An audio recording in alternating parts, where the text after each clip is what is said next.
Fala, concurserianos e concurserianas do meu Brasil, só questões de concurso chegando na área. E hoje a gente vem trazendo aí uma sequência de aulas aí da Lei Orgânica do município de Valença, tá? Lembrando que eu vou deixar aqui na descrição 70 questões do Estatuto do Servidor e 61 questões da Lei Orgânica comentadas para você poder fazer o seu treinamento por questões. Preços super acessíveis, preços super tranquilos. Você pode comprar direto do site da Hotmart, sem burocracia, sem demora, você recebe direto no seu e-mail, beleza? Lembrando, se você gostar desse conteúdo, deixe seu like, deixe seu comentário, se inscreva no canal e clica no sininho para você receber as notificações toda vez que a gente postar ali um vídeo novo, beleza? Lembrando que esse material de estudo que a gente vai aplicar essa aula agora é um material de apoio. Você precisa estudar a lei seca e você precisa, fazer o estudo também desse material, e para potencializar ainda mais seria bom você treinar por questões, ok? Então beleza, sem mais delongas, vamos para a aula, vamos para cima e rumo à posse. Vamos lá. Vamos começar aqui falando sobre o artigo 5º, da Lei Orgânica, que ele vai dizer o seguinte, ó: são poderes do município independentes e harmônicos entre si, o legislativo e o executivo. Mas afinal, o que significa essa independência aqui, ó, dos poderes? Significa então que cada poder tem uma autonomia, tem a liberdade, tem a independência para exercer suas funções sem a interferência de outro poder. Então eles são ali, ó, independentes. O legislativo, ele é responsável por elaborar as leis e fiscalizar, a atuação do executivo, enquanto o executivo é responsável pela implementação das políticas públicas. Ah, Thiago, mas não tem o judiciário. Por que não tem o judiciário? A gente vai explicar já já, tá? Eu só vou passar aqui tudo certinho para você realmente entender o que você está estudando, ok? Então, independentes é isso, Eles trabalham ali de forma independente, mas aí vem aqui, ó, o paradigma. Eles são independentes, mas são harmônicos, Eles é um sistema, se você olhar, é um sistema legal, um sistema tranquilo. Significa que os poderes, eles devem atuar em conjunto e de forma colaborativa. Cada um vai respeitar as funções de cada um vai trabalhar em prol do interesse público, Então essa harmonia é fundamental. Por quê? Porque vai garantir ali o bom funcionamento da administração e a efetivação dos direitos e deveres do cidadão. Então, por que a Lei Orgânica ela não menciona o Poder Judiciário, Porque o Poder Judiciário, a sua competência, ela não menciona o Poder Judiciário, pois a sua competência é exclusivamente federal e estadual, Então, os municípios são o quê? Eles são entidades federativas que possuem autonomia política, administrativa e financeira dentro do território nacional. No entanto, a sua competência ela está limitada à esfera municipal, não podendo interferir em questões que sejam de competência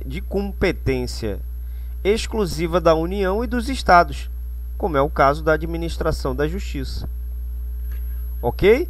Então, por que não tem o judiciário? A lei orgânica é a lei maior do município.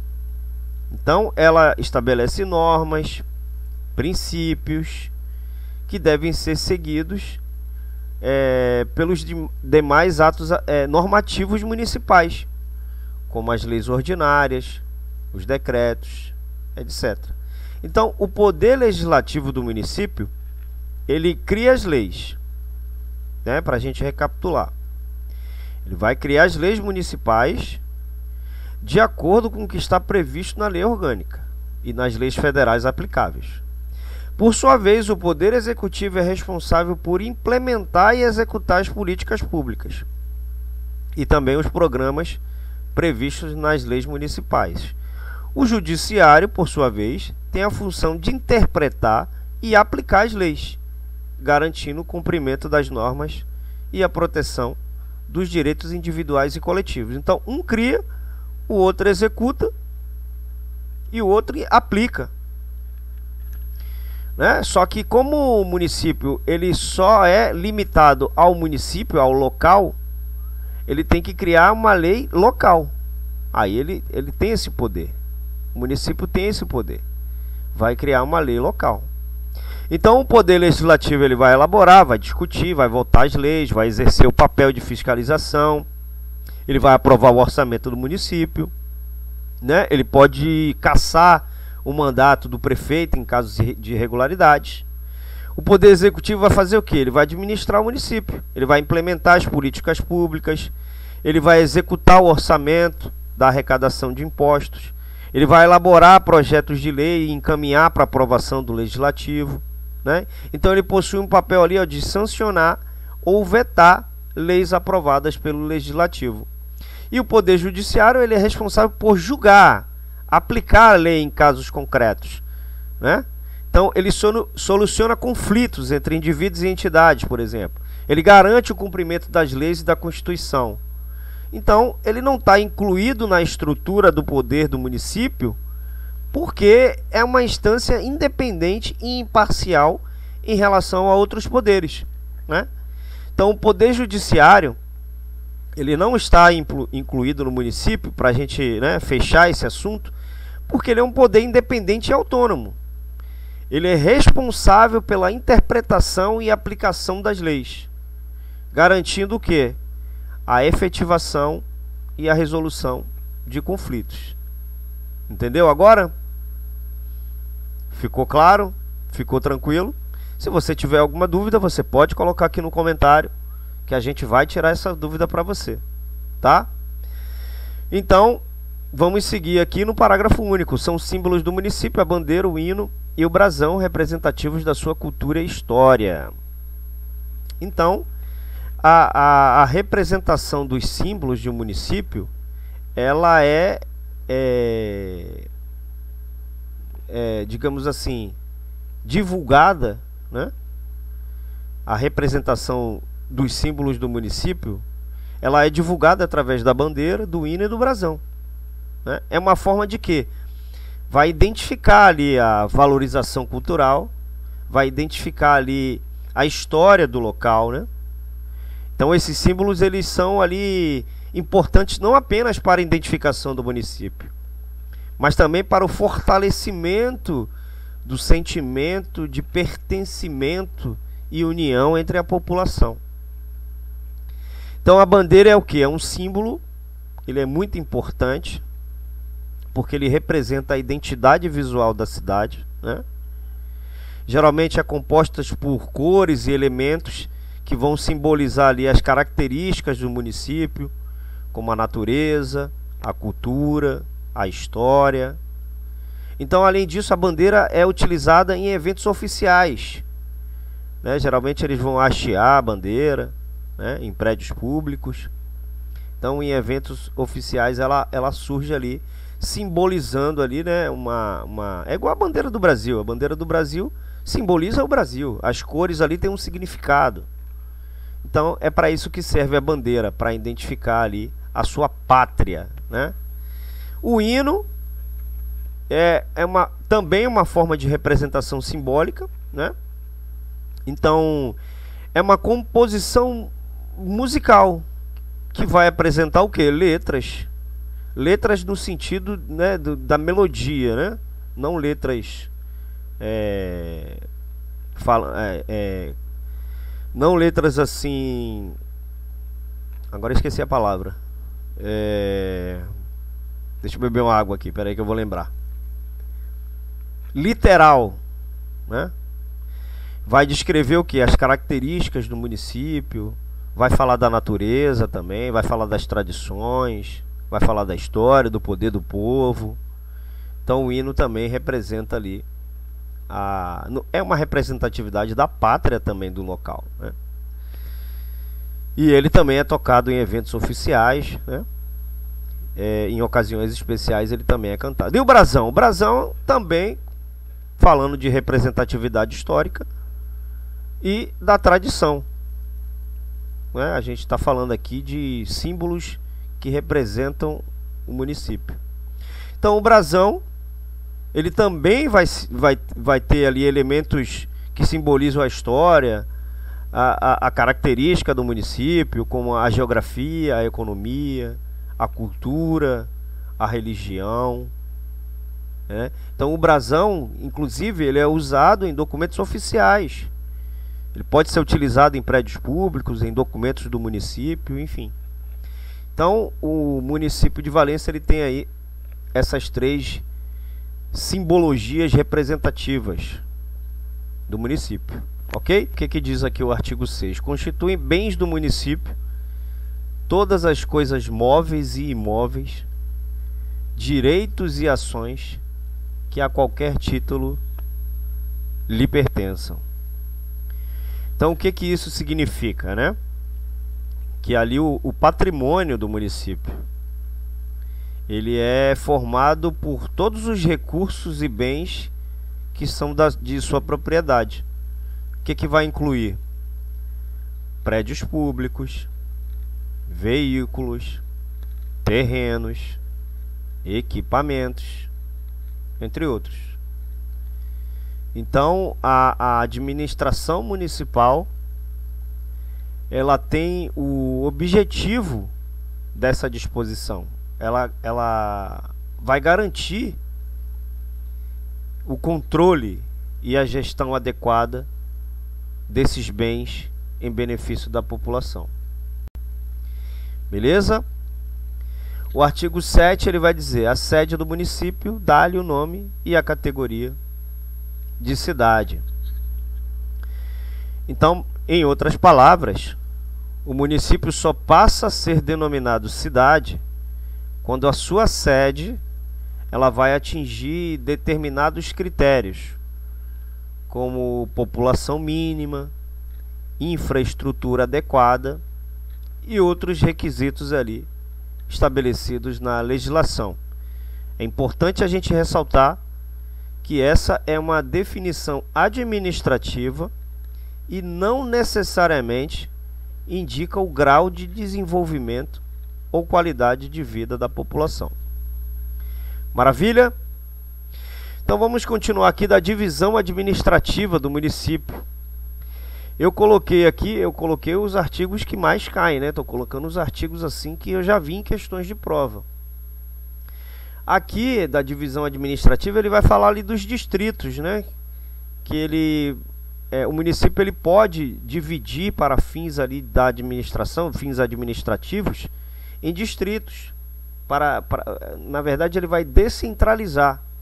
Em vez de ficar tudo focado ali só no município, ele descentraliza ali para os distritos, que vai ter também ali uma certa autonomia, né, para gerir ali a gestão pública. Então, são 6 distritos em Valença, né? São 6. Valença, Barão de Juparanã, Conservatória, Parapeuna, Pentagna e Santa Isabel do Rio Preto. Esses são os 6 distritos de Valença, que é bom você gravar, porque isso aqui também às vezes cai em prova. Então o artigo 9 ele vai dizer o que? São requisitos para a criação de distritos. Então, para a criação de distritos, vai ter que ter população, eleitorado e arrecadação não inferiores à 5ª parte exigida para a criação de município. Então, esse primeiro requisito é que o distrito ele tem que ter um mínimo de população, ele tem que ter o eleitorado e ele tem que ter uma arrecadação não inferiores a 1/5 do exigido para a criação de um município. Então, em outras palavras, o distrito ele tem que possuir uma quantidade mínima de habitantes. ele tem que possuir uma quantidade mínima de eleitores. E ele tem que possuir também a arrecadação financeira para poder ser considerado viável. Essa quantidade mínima, né, ela vai variar ali de acordo com cada município, né, de acordo ali com cada legislação estadual. Então, para que serve esse requisito? Ele vai garantir ali que o novo distrito ele tem uma base populacional, né, tem uma economia mínima para se sustentar e para atender às necessidades básicas dos habitantes. Beleza? Então, existência na povoação sede de pelo menos 50 moradias, escola pública, posto de saúde e posto policial. Isso aqui, ó, caiu no concurso de Petrópolis, exatamente como está aqui. Então, precisa existir o quê? Né? Precisa existir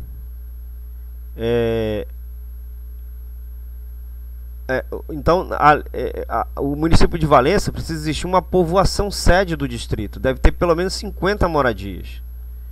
Tem que ter uma escola pública, um posto de saúde e um posto policial. Esses são os requisitos. Então, esses são os critérios mínimos que devem ser atendidos para garantir que a povoação ela tenha condições básicas ali de educação, saúde e segurança. A presença desses equipamentos públicos também indica que a povoação ali a povoação sede ali, ela é capaz de prestar serviços essenciais à população, que é fundamental para o desenvolvimento de um distrito. Ok, maravilha? Então aqui o artigo 11 ele vai dizer o que? Ó, alteração de divisão administrativa do município só pode ser feita quadrienalmente no ano anterior ao das eleições municipais. Então, essa parte vai estabelecer, né, que a alteração da divisão administrativa do município ela só pode ser feita a cada 4 anos, quadrienalmente 4 anos. No ano anterior das eleições municipais. Isso significa que as mudanças na estrutura administrativa do município só podem ser realizadas em períodos específicos e também de acordo com o calendário eleitoral, para garantir o quê? A estabilidade e a segurança jurídica do processo. Beleza? Qual é a competência agora do município? Então o artigo 3 ele vai dizer o seguinte, ó, o município compete prever tudo quanto diga respeito ao seu peculiar interesse e ao bem-estar de sua população, cabendo-lhe privativamente, dentre outras, as seguintes atribuições.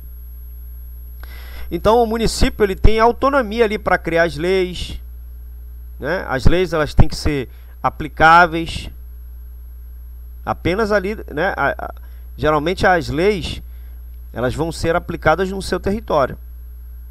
Então, tem que ser leis aplicáveis no seu território, desde que não entre em conflito com as leis estaduais e federais, né? Então, essa é uma forma que vai garantir ali que as necessidades e as peculiaridades locais, elas com certeza vão ser atingidas de forma mais efetiva e direta. Beleza? Então, quais são as atribuições? Quais são a competência do município? Então, ele vai legislar sobre assuntos de interesse local. Então, legislar é o que? Como a gente já aprendeu, né? Legislar é a responsabilidade de criar leis e regulamentações que vão ser aplicáveis ao âmbito do município, né? Exemplos de temas, né? de interesse local. A organização do trânsito urbano. A regulamentação do comércio de ambulantes nas ruas, a criação de impostos e taxas municipais, né? Então esses aí são os exemplos de interesse local. Então ela pode legislar sobre esses assuntos, tá? Claro que ela não pode ali conflitar com as normas e leis federais, né? Não pode haver um conflito. Beleza? Suplementar a legislação federal e estadual no que couber. Então isso significa o quê? Que o município ele tem a responsabilidade de regulamentar e complementar as leis federais e estaduais também, de acordo com as necessidades e ali peculiaridades locais. Ela vai, na verdade, adaptar a realidade do município, né? E ela tem que garantir que essas leis sejam cumpridas. É importante a gente destacar que a suplementação não pode contrariar a legislação federal ou estadual. Tem que deixar isso, né, bem definido. Ela vai ali complementar, ela vai melhorar a qualidade de vida da população. Ela vai ali trabalhar em conjunto, visando a melhoria de qualidade de vida da população. Elaborar o plano diretor do desenvolvimento integrado, mas afinal, o que é esse plano diretor? Então, vou resumir aqui para você, né, ter uma compreensão e seu estudo ficar mais tranquilo. O plano diretor ele deve ser elaborado com a participação ativa da sociedade. E ele vai contemplar ali um diagnóstico da realidade municipal. Então, o plano diretor ele vai identificar os problemas, né, e as potencialidades do município. A partir desse diagnóstico, aí sim são estabelecidos os objetivos. Aí vai entrar as estratégias, as ações, que vai visar a orientação e a atuação do poder público na gestão urbana. Em resumo, para resumir, para ficar claro o entendimento, o plano diretor ele é um instrumento de planejamento urbano que tem como objetivo orientar o desenvolvimento e o crescimento do município. É um plano de ação. Ele vai considerar o quê? As questões sociais, ambientais, econômicas e territoriais. Então, ele vai estabelecer as diretrizes para a ocupação do solo. Ele vai determinar as áreas de preservação ambiental. Ele vai estabelecer as regras para o parcelamento do solo urbano e rural. Ele vai definir as normas para o uso e ocupação do solo, além de regular a implementação de equipamentos urbanos e comunitários. Ok? Ficou legal agora? Beleza. Maravilha. O 4. Criar, organizar e suprir distritos observada a legislação estadual. Então isso significa que vai caber ao município, ele vai estabelecer ali os limites territoriais e as características do distrito dentro do seu território, né? Com certeza ele vai ter que respeitar as normas estabelecidas pelo Estado. A criação de novos distritos, nesse caso, ela pode ser uma forma de descentralizar a gestão pública. O que significa descentralizar? Significa transferir parte do poder de decisão e da responsabilidade da gestão das políticas públicas do governo para outras esferas do governo, como os estados, municípios e distritos. Essa medida ela vai o quê? Vai aproximar o poder público das comunidades locais, vai permitir que as decisões sejam tomadas de forma mais ágil e efetiva, né? Tudo ali vai ter que estar em acordo com as necessidades e demandas específicas de cada região. Na verdade, vai garantir ali maior acesso a serviços e benefícios para a população que vive, por exemplo, em áreas mais afastadas da sede do município. Então ela tem essa competência, tá? Manter com a cooperação técnica e financeira da União e dos estados programas de educação pré-escolar e de ensino fundamental. Então a prefeitura ela é responsável por garantir que as crianças em idade escolar ela tem acesso a uma educação básica de qualidade. E ela pode contar com esse apoio do governo federal e estadual também para realizar essas tarefas, né? Seja através de recursos financeiros ou apoio técnico. Ok? Então aqui no 6, elaborar o orçamento anual e lei de diretrizes orçamentárias e plurianual de investimentos. Então o município ele tem a responsabilidade de planejar e executar suas receitas e despesas para garantir ali o que? O funcionamento dos serviços públicos, o desenvolvimento do território. Então a Lei de Diretrizes Orçamentárias, que é a nossa LDO, estabelece ali as metas e prioridades da administração pública para o ano seguinte.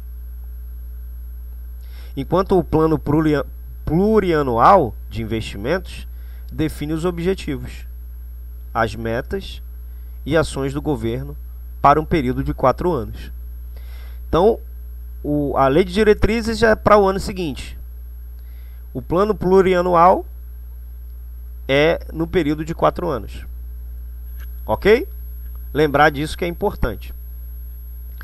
Instituir e arrecadar tributos, bem como aplicar as suas rendas, prestar contas e publicar balancetes até 30 dias do encerramento de cada mês.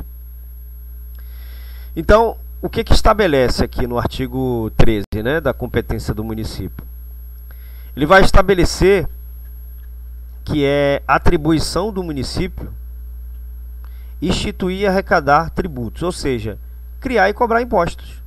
Vai cobrar suas taxas, né, que incidem sobre a população e sobre as empresas também, tá? Além disso, cabe ao município aplicar as suas receitas gerenciando os recursos arrecadados de forma a garantir o funcionamento dos serviços públicos. Então ela não pode só cobrar, ela tem que cobrar e tem que aplicar as suas receitas. Ela vai gerenciar os seus recursos. Aonde? Na saúde, na educação, no transporte, no saneamento básico. Ah, Tiago, mas isso acontece? Não acontece, mas você tem que estudar o que vai cair na prova. Eu vou repetir sempre isso, né? Porque aí tem superfaturamento, tem desvio de dinheiro, enfim, eu não vou entrar nessa esfera, não vou entrar nesse mérito que a gente está estudando aqui para outra coisa. Então ele tem que pegar esse dinheiro, ele tem que aplicar suas receitas, ele tem que cobrar, ele vai cobrar, mas ele tem que pegar o dinheiro que é nosso e vai lá gerenciar os recursos, vai aplicar na educação, na saúde, no transporte, enfim. É importante a gente ressaltar, galera, que o município ele deve prestar contas, tá? Ele deve publicar balancetes com a descrição de seus gastos. Que, se eu não me engano, isso aqui é o princípio da publicidade, para garantir a transparência na gestão pública, né? Então ele tem que fazer isso daí.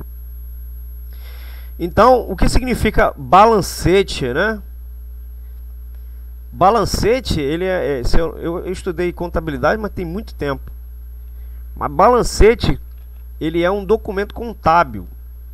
Ele apresenta ali uma relação de todas as contas utilizadas por uma empresa, né? Ele vai mostrar ali ele vai mostrar o saldo de cada conta no final do período, assim como o movimento ocorrido durante esse período, ou seja, as entradas e saídas de dinheiro, os bens, os direitos. O balancete é um instrumento importante para controle financeiro e contábil, porque ele vai saber o que está entrando, o que está saindo. Ele vai saber se está tendo sonegação de imposto, se não está, se está entrando dinheiro demais, se está saindo dinheiro demais. Entendeu? Então, é isso, né? O registro contábil ele vai apresentar a situação financeira do município. E o município ele deve prestar contas mensalmente e publicar esses balancetes até 30 dias após o encerramento de cada mês. Isso vai permitir o que a gente já falou, né? A transparência na gestão dos recursos públicos. Vai possibilitar que os cidadãos, inclusive, eles tenham acesso a essa informação e como o dinheiro está sendo utilizado. Então você tem esse acesso. Você pode fazer aí essa verificação. Maravilha? Hoje a gente chega por aqui. E um abraço a todos, boa sorte, que vocês continuem focados aí nos estudos e que vocês consigam atingir seus objetivos. Ok? Muito obrigado e aquele abraço. Valeu.